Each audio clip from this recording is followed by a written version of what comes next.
হ্যাঁ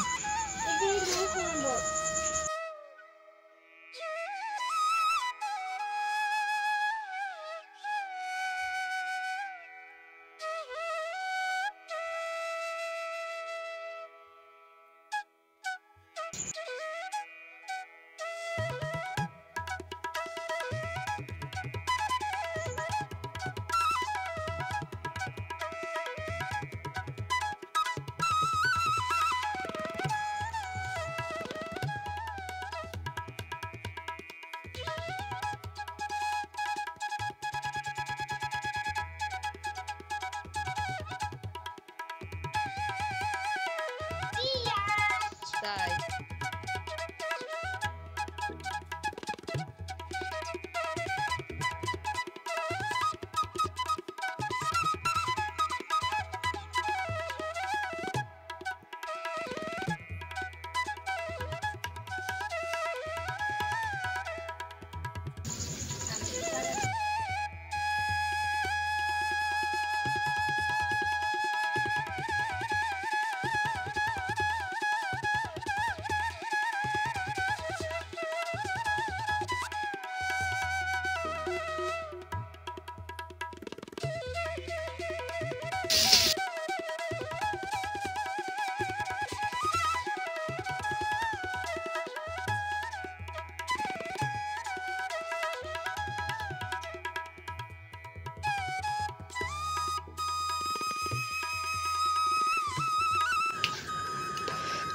রান্না হচ্ছে।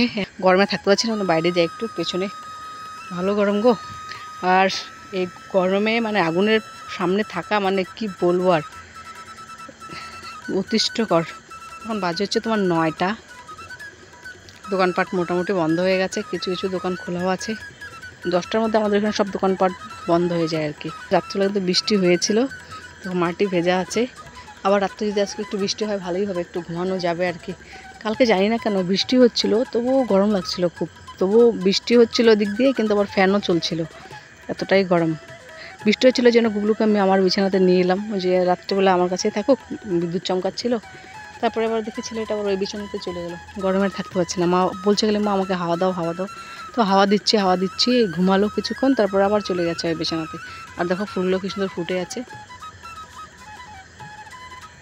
এখন চারদিকে ফুল ফুল ফুল, সব ধরনের ফুল দেখতে পাওয়া যায়। আর কোন পরে ফুলের অভাব হয়ে যাবে, ফুল আর পাওয়া যাবে না, এই সাদা ফুলগুলোই পাওয়া যাবে না তখন। এই ফুলের জন্য কাড়াকাড়ি, কার আগে কে সকালবেলা উঠে ফুল নিতে পারে। কি ব্যাপার, শিশির পড়েছে, অবাক কাণ্ড। গরমের দিনে শিশির, তাই আমি তাই তো বলছি পুরো গ্লেজ দিচ্ছে। এবার দেখি শিশির পড়ে আছে, ভিজে গেছে জলে, দেখো হাতে জল। আর ব্রেঞ্চটা কয়েকদিন ধরে এখানেই থাকে, বাড়িতে আর নিই না। না চলো বাড়ি যাই। উফ, গরম গরম। আর চাঁদ মামা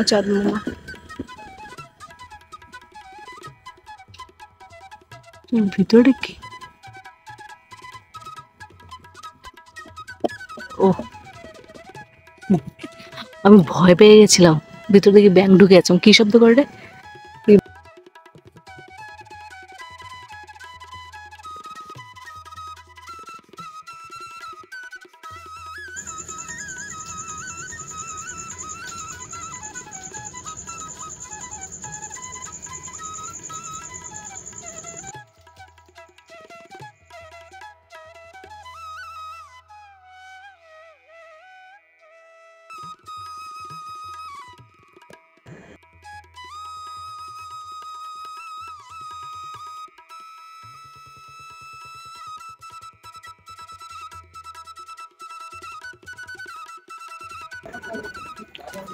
গরমে দেখো ঘরের কাপড়গুলোও গুছায়নি, তুলে রেখে এইভাবে রেখে দিয়েছি।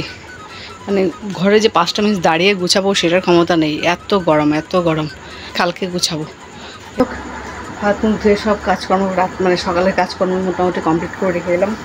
বাসন টাসন মেজে, দেখতেই পেলে বাসন টাসন মেজে মুখ টুক ধুয়ে এলাম। মুখটা ধোয়া প্রয়োজনীয় ছিল, বাসন না মাজলেও মুখ ধুতে হতো, আর মাজলে সে ধুয়ে নিলাম। কারণ হচ্ছে ঘেমে একদম গা হাত পা একদম ভেজা ভেজা হয়ে গেছে। এই জন্য সুন্দর করে গা হাত পা ভালো করে মুখ ধুয়ে নিলাম। এখন একটু আরাম লাগছে, হালকা লাগছে, মানে ঘামে ভর্তি হয়ে গেছে মুখ চোখ। তো এখন বিছানা করব। এখন বাজে কিন্তু 11টা, পাক্কা 11টা বাজে। বিছানা করব, একটু ফ্যানের নিচে বসবো, তারপরে শুবো। গুগলু তো দিকে কিছুক্ষণ আগে শুলো। গুগলু আজকে ঘুমিয়েছে, কয়টা বাজে 10টা, 10:15টার সময় গুগলু ঘুমিয়েছে। ওকে খাইয়ে দেয়ে যেহেতু ঘুম পেয়ে গেছে, আর আজকে আর ঘুম পাড়াতে হয়নি, একা একাই শুয়ে ঘুমিয়ে গেছে। তো ওকে একটু হিসু করাতে হবে, না হলে আবার হিসু করে দিবে। তো যাই হোক বিছানাটা করে নেই, তারপরে আমি একটু শুবো। আর ভালো লাগছে না, তো যাই হোক। আবার মানে ঘুমিয়ে যে পড়বো সেটা না, আমাকে এডিট করতে হবে। হ্যাঁ, ভিডিও এডিট করতে হবে। ভিডিও এডিট করতে করতে এখন যেহেতু 11টা বাজে, বিছানা করতে করতে বিছানা যেতে যেতে মোটামুটি 11:20 বা 11:30 বেজে যাবে। কারণ গাঢ় শরীরটা একটু ঠান্ডা হবে তারপরে যাব, কারণ এখনও ঘেমে যাচ্ছি। তারপরে হচ্ছে বিছানা গিয়ে শুয়ে শুয়ে এডিট করব। এডিট করতে করতে নয় করে 2-2.5 ঘন্টা লাগবে এডিট করতে। মানে আমি যদি আজকে ঘুমাই তাহলে ঘুমাইতে ঘুমাইতে আমার 1:30 কি 2টো বেজে যাবে। কারণ আমার রোজই তাই হয়, প্রত্যেক দিনই তাই হয়, রাত্রেবেলায় আমাকে এডিট করতে হয়, দিনে আমি করতে পারি না, বলছি, আগেও বলেছি। তো এই জন্য আমার এডিট করতে করতে 1:30, 2টা, 2:30টাও বেজে যায়। এমন একদিন হয়েছিল 3:30টাও বেজে গেছিলো, হয়ে যায় এরকম। তো এখন গরমের দিন, সেরকম ঘুমও আসে না, তো এডিট করি। আর তার মধ্যে লাইটের আলো পড়লে না গরমটা একটু বেশি লাগে। আরেকটা কথা বলছি, আজকে আমি রান্না করেছি, একদম তেল কমে রান্না করেছি, খুবই তেল কমে রান্না করেছি। তেল কম দিয়ে, এরকম তেল দিয়ে আমি কোনোদিন চিকেন রান্না করি না, কারণ খুব প্রচণ্ড গরম, প্রচণ্ড গরম। মা বলছে তেল দিস, অত দিস না, কিন্তু আমাকে মা যতটা দিতে বলেছে তার চেয়েও আমি কম দিয়েছি। অতটুকু তেলে না ঠিকঠাক আলু ভাজাও হয় না, যতটুকু তেল দিয়েছেন, মানে খুবই কম দিয়েছে তেল। তো ওই তেলেই চিকেন রান্না করলাম। আর মশলাটা তো পরে দিয়েছি। সত্যি কথা বলতে কি, খেতে কিন্তু দারুণ হয়েছে। তার মধ্যে একটু সমস্যা হয়ে গেছে, একটা প্রবলেম যেটা হয়েছে, হলুদটা একটু বেশি দিয়ে ফেলেছি, যার জন্য একটু তোমার হচ্ছে একটু তিতে তিতে লাগছে, বাবা বলছিল। তাছাড়া তরকারিটা দারুণ হয়েছে। তেল ছাড়া, মানে তেল খুবই অল্প দিয়েছে। দেখতেই পেয়েছো, পেঁয়াজটা যখন ভাজলাম, পেঁয়াজটার মধ্যে তেল ঠিকঠাক লাগেইনি আর কি। তো খেতে বলে দারুণ হয়েছে, বললো ভালো হয়েছে, কিন্তু একটু বললাম প্রবলেম, হলুদ বেশি হয়েছে, এটা আর কি। তো যাই হোক, দেখো আমি কথা বলছি আর ঘাম মুছে যাচ্ছে, এত ঘেমে যাচ্ছি। রাত এখন বললাম না, এখন বেজে গেছে 11টা, কটা দেখে দিই ধরো, এখন বেজে গেছে 11:10। আবার এখন যাবো একটু রান্নাঘরে, কারণ জল আনিনি, জল আনতে ভুলে গেছি।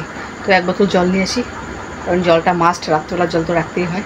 তো গুলো যদি না খেয়ে থাকে, যদি কোনো দিন মনে করো রাত্রবেলা খায় না, তো সন্ধ্যাবেলা যদি বিস্কুট টিস্কুট খায়, তাহলে না রাত্রবেলা আর খেতে চায় না। তখন কী করি, ওই গুবলুর জন্য রাত্রবেলা আবার বিস্কুট এনে রাখি, জল বিস্কুট এনে রাখি। কারণ রাত্রে যদি খেতে চায়, যদিও এখন আর খায় না, আগে খেত, কিন্তু এখন আর খেতে চায় না রাত্রবেলা। তো যাই হোক, জলটা নিয়ে এসে, জলটা মাস্ট লাগবে। আমি তো প্রত্যেকদিন উঠে রাত্রবেলা জল খাই। ওই যখন আমার এডিট কমপ্লিট হয়ে যায়, উঠে একবার, উঠে জল টল খেয়ে তারপরে শুই।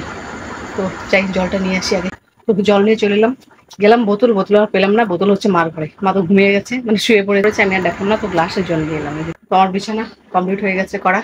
আর আমার এই যে রাত্রের সঙ্গী নিয়ে নিচ্ছি সাথে করে, কারণ ওকে না সঙ্গীকে না ছাড়া ঘুম আসবে না। যদিও অনেক টাইম লাগবে ঘুম আসতে আসতে, সঙ্গীর সাথে একটু হাওয়া খাবো, সঙ্গীকে সাথে নিয়ে হাওয়া করবো, তারপরে একটু ঘুম আসবে। আবার এরকম হাত থেকে হাওয়া করতে থাকবো, আবার যখন ঘুমিয়ে পড়বো, এরকম হাত থেকে পড়ে যাবে। আবার দেখবো গরমে ঘেমে যাচ্ছি, আবার এরকম সঙ্গীকে নিয়ে হাওয়া করবো, আবার ঘুমিয়ে যাবো, আবার সঙ্গী এরকম পড়ে যাবে হাত থেকে। এটা আমার পরম বন্ধু, আত্মার আত্মীয়। একটু হাওয়া হোক, ফ্যানের নিচে দাঁড়ালে না কত সুখ ফ্যানের নিচে।